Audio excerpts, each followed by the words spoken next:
welcome. Tuesday, February 14th, we're here for the Lowell City Council Public Safety Subcommittee meeting. Mr. Clerk, roll call. Council Rourke. Here. Council Noon. Here. Council Scott. Two present. Councilor Scott called should be here in a couple of minutes, so thank you. So tonight we have two items on the agenda. First discussion order of business is the city's emergency disaster plan management, and then secondly is an ordinance amendment for commercial parking under Chapter 266. First off, we'll take, this is a motion filed by Councilor Noon concerning the city's emergency disaster management plan. And to start us off, we're going to go with Chief Sharon, but also joining us tonight, we have our Health Director, Lisa Golden, our Homeless Commissioner, Maureen Fitzpatrick, Austin Barr, our Assistant CFO, Assistant City Manager, Sean Machado, Parking Director, Terry Ryan, and our Police Superintendent, Barry Golner. And also, hi Sandy, how are you? Good, a resident meeting visitor, how you doing? So with that being said, Chief, go right ahead.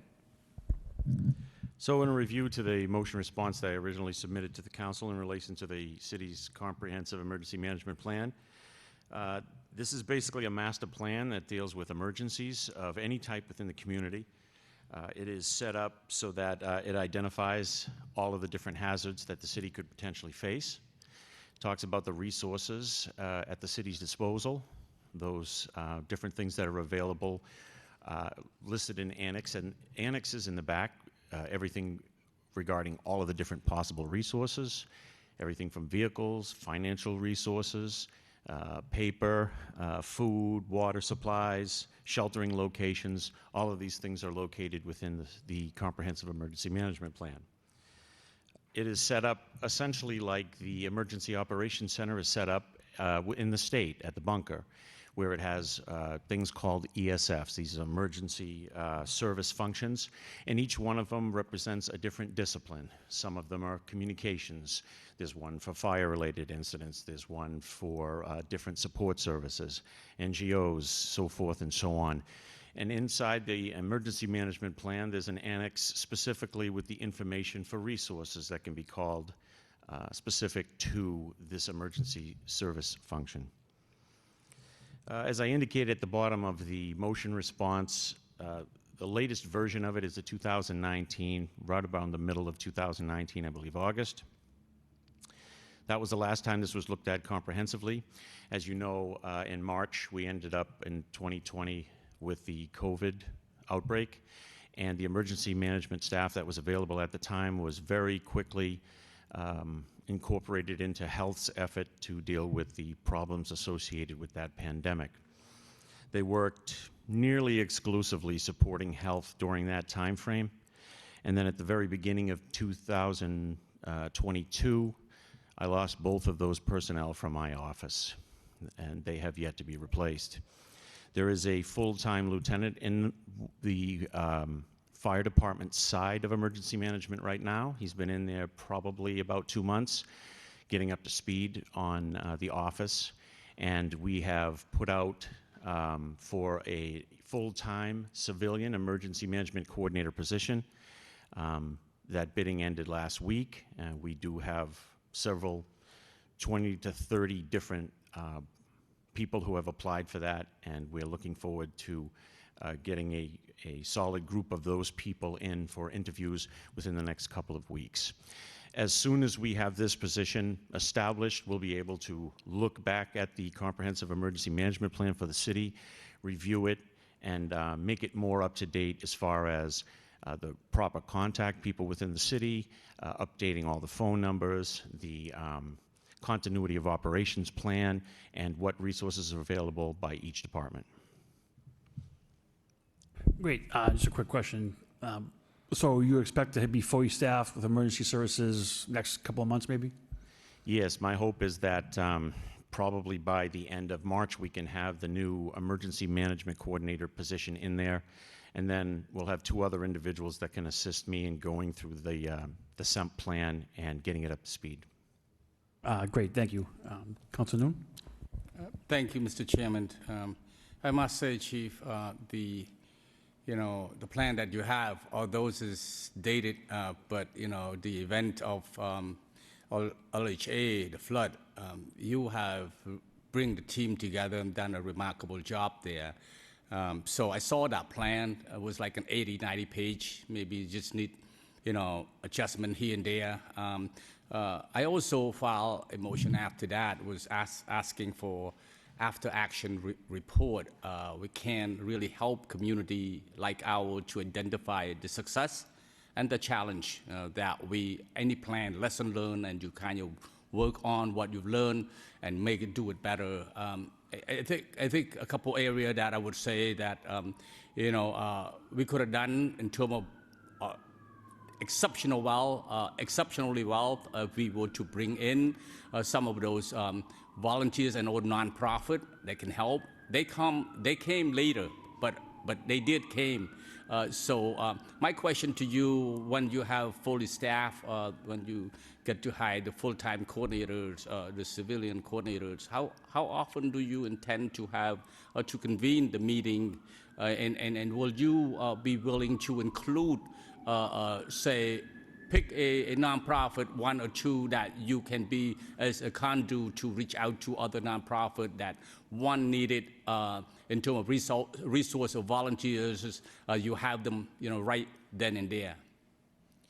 So speaking to the first part of that question, Counselor, I envision an emergency management office with obviously myself at the head, full-time firefighter or lieutenant, and a full-time emergency management coordinator in the civilian position.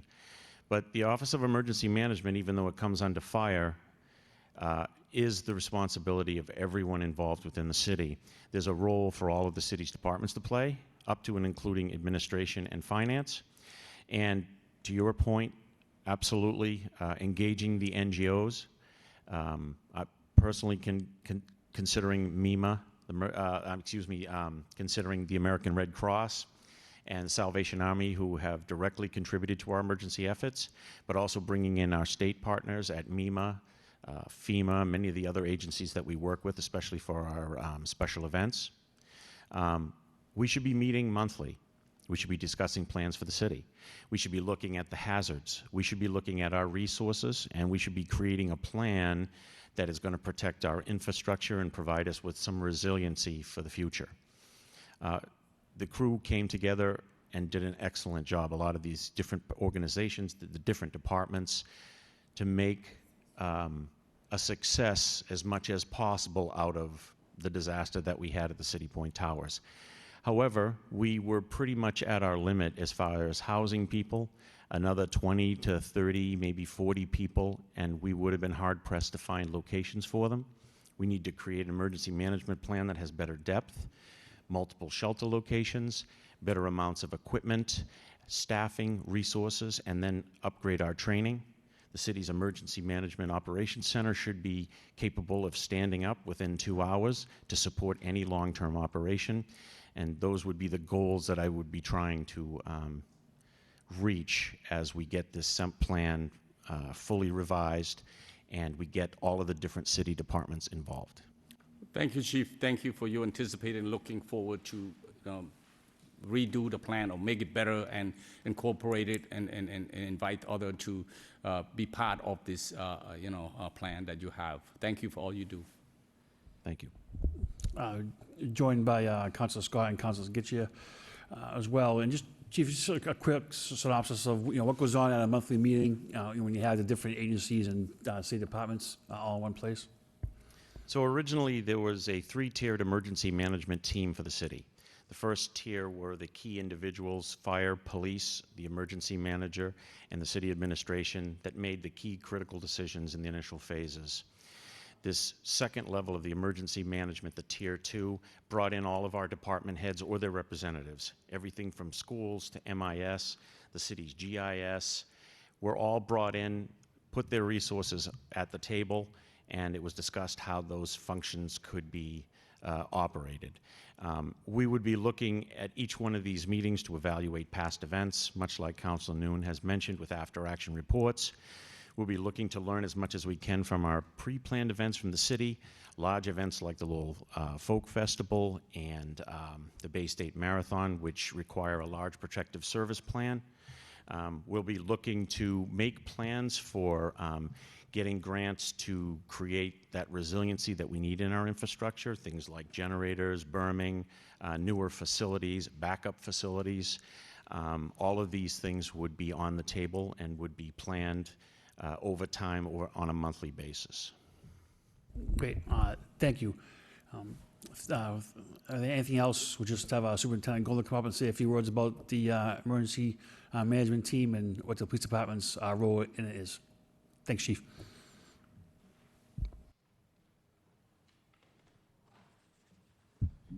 Councilors, thank you. As Chief Sharon already indicated, that the police department and the fire department, we continually work together on all the major events and festivals in the city.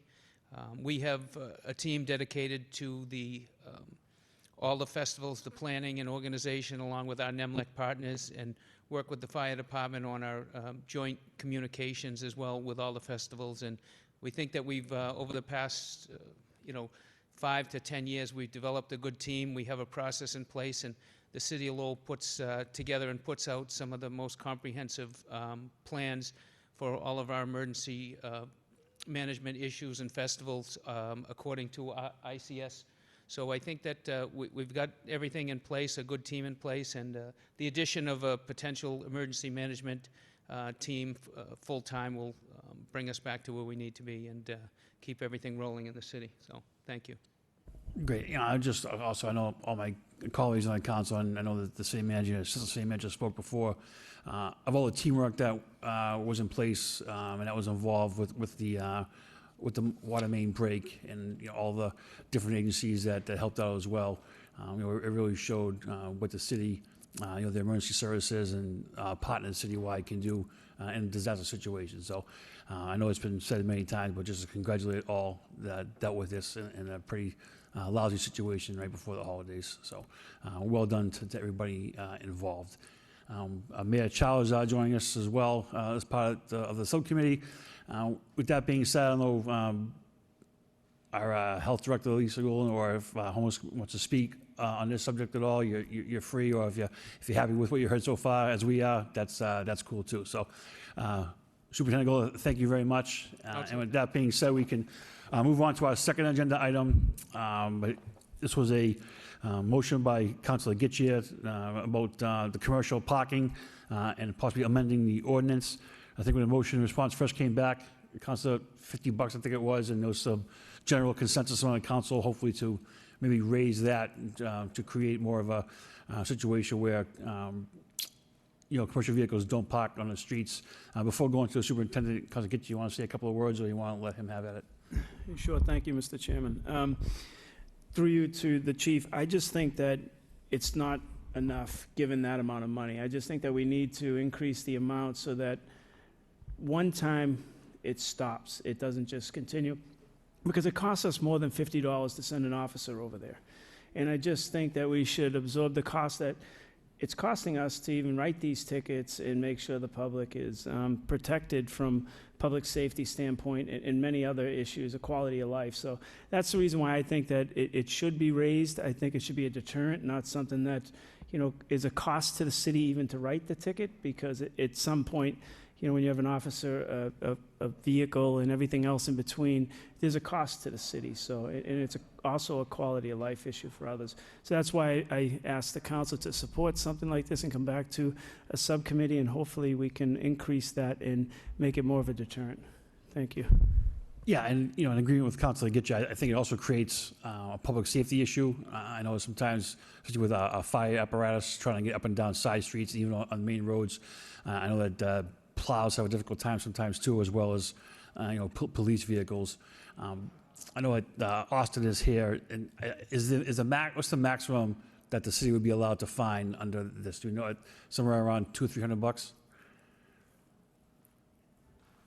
Thank you, Mr. Chair. I believe it's $350. $350. I can get back to you on that. I'm not 100% positive on that. But I believe Okay, it's yeah, and I don't know, if it's a tiered system or how we're going to do it. I do believe if it's done once and it happens again, hopefully the penalties would increase as well.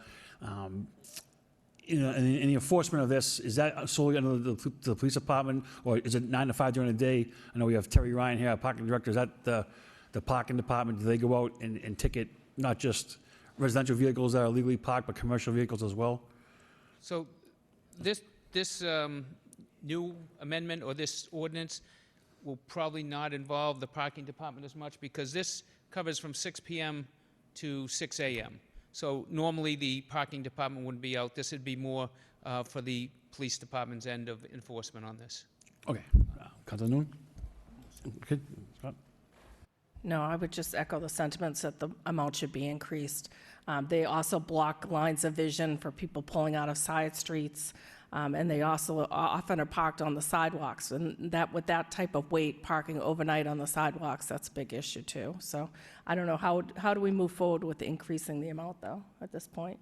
So this was written up by the law department and the fine. So through the law department. So John McKenna and I believe Alethea Dees from the solicitor's office worked on this. I actually met with them today on this just to go over some of the issues so that if any questions came up with regard to this ordinance as opposed to the existing one on the books. And there's a few differences, you know, with regards to this one. And this is enforceable on recreational vehicles, which the original ordinance doesn't cover. It prohibits recreational vehicles. So from 6 p.m. to 6 a.m., if you have a camper on the streets of Lowell, then that would be subject to this ordinance as well. So there's a few, you know, changes or additions to this one that will be cover more enforcement by the police department and the commercial vehicle enforcement. So, and then the only other thing I would say is that with that comes a provision to tow the vehicles as well. And if they are towed with the commercial vehicle, you know, there'll be a significant expense attached to that for the tow and storage of those commercial vehicles as well. So if they are blocking and it's just not parked on the road, they'll probably get towed. So there'll be an additional expense on that for people as well. A question. The new ordinance, the way it's written, does it take away any protections that we have right now? Like, I mean, commercial vehicles allowed during the day to come and park for the day and sleep, like on a residential street off of 495, is that? So it doesn't, according to what I've read, it doesn't take away any, it just adds some provisions, and it covers from 6 p.m. to 6 a.m. for those that are parking overnight, I would say, we're parking after work hours and all night long. So it gives us the ability to enforce that as well. Cool. You know, again, so any ordinance change would be posted, a public hearing, and then a final vote by the council at the public hearing? And the only thing that I would say with the parking department, I'm sorry, is that we would have to change the parking ticket books to add or include this fine and whatever the fine may be for this. So would it be some time or leeway between getting new parking ticket books printed? Yeah, that's pretty much handled by LPD now, getting the books printed. So we would have to make that change and get the books out as well, whatever the lag time is to get this done once the council finalizes what the fine should be for this. So. Sure. You know, and this is obviously just a suggestion, and the full council would be involved, I guess, in the public hearing. But obviously, maybe, you know, if the council gets you spoke of earlier, an increase of the $50, but with maybe a second offense, it goes up even more. You know, then I don't know how we, you know, if you get to a third offense, what would happen at that point in time. But something that, you know, we're not, you know, debilitating to a business, at least sends a message that, you know, look at, you know, there are other factors that are involved, mainly public safety and people being used to use their sidewalks and, you know, plow our streets and, you know, and God forbid, fires that come in place that our vehicles can get to where they need to go to. Councilor? Just for an operations standpoint, would it be easy to track how many times somebody actually got a fine? So the parking department is able to do that. We don't track parking tickets. They go right to the, so that would be a little bit difficult for us after hours to determine whether it's a first or second offense if it was something that was just on a parking ticket. So unless we had access to, I don't know. Yeah, we can probably, we can probably provide them access, but we will track by license plate. I guess it would be whatever the will of the council is, but I just think the first fine should be the deterrent, and it should be a steady fine right through, and then it doesn't put more of a burden on everybody. In my opinion, it should be 200 to 250 right off the bat, and then it sends a strong message, because we do have areas in the districts that are really probable, and as Councilor Rourke and Councilor Scott and Councilor Noon have supported, it's a problem of public safety also in plow trucks and everything. So I would recommend setting a number Yeah. from the subcommittee, if possible, with the chairman's blessing. We can make a motion. Sure. Any other comments? Council, you good? Just one more comment. What about school buses parked overnight? Let me take a quick look. I think school buses are also covered in this. They can be ticketed and towed as well. Under Section B, includes any vehicle that qualifies as semi-trailer, trailer, school bus, house trailer, auto home as defined under Master General Law 91. So that they are included in this ordinance. Just one question I just popped in. So say, you're a school bus or you're a tow or even a plow that's a private contractor. Is there maybe a way that, say you live near, in Pawtuckaville, could you park at a school parking lot? If you're that overnight person that needs to get out right away instead of going to a garage or going to a bus, facility to pick up your vehicle, is there something to keep the vehicles off the streets, right? Is there something that can be worked out if you hit, I don't know what, if it's overnight, if anything at all, any kind of commercial vehicle that has to be on call off hours? Is there any talk about trying to find an area to park that keep the vehicles off the streets, but can be easily accessed by those people that are, obviously if there's a crash somewhere on a main road in Lowell, you want to get those cars towed as quickly as possible. Is there some way where we can find a spot in, a neighborhood or even a parking garage that those vehicles can go overnight? So I know that not just for this ordinance, or I know the manager, that there's been talk about finding areas of the city where people could park their cars during snow emergencies, and whether or not that would include buses as well. The issue with schools, that was thought about, but if it's a snow emergency, the schools have to be plowed, so that would cause further problems for the DPW if the school parking lots were taken up with buses and other, they'd probably end up getting plowed in. So that hasn't been approached yet in terms of. I'm not sure if it's feasible or just throw it out there Yeah, to see if it's and possible. I don't know what, with respect to the full-size school buses, I know you see people all the time park the smaller ones in their driveways if they have a driveway, but the large school buses, whether or not those are all kept at the yard, I'm not sure. I see them in the neighborhood parked overnight, so some of them must take them home. I don't know if they're even from Lowell, but some of them take them home. But it's hard. You can't get into enforcing and allowing parking for some and not for others, so I think you have to stick with across the board, but and I do support the idea of a ticket in the range of 200 to 250, and maybe we should make a motion to bring that suggestion to the full council. Yeah, I do think we've given the assistant city manager and CFO and everybody the parameters. I'm not sure if it's within our purview to set the exact number, but I'm sure you get the picture of where we're looking to come from as far as the heavy fines first off to, obviously it's got to come before us for a vote, to be approved. With that being said, thank you everybody for being here. Any other comments or questions from anyone? Great. So we can expect this superintendent maybe in the next 45 to 60 days come back to us for a public hearing. Does that sound feasible? That's fine. Do you want me to have the law department look at changing the fines on this? Yeah, I would. Yeah, I think so. Initially it came back. I think it was actually scheduled for a public hearing, and we returned it to the manager's office to talk just about the fines amounts. Okay. Go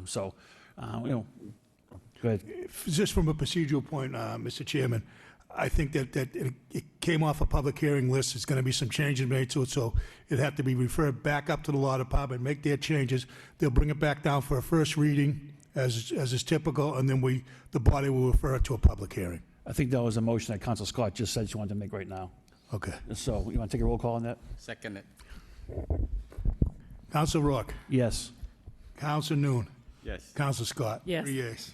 Thank you. That being said, once again, thank you everybody for being here, and I'll take a motion to adjourn.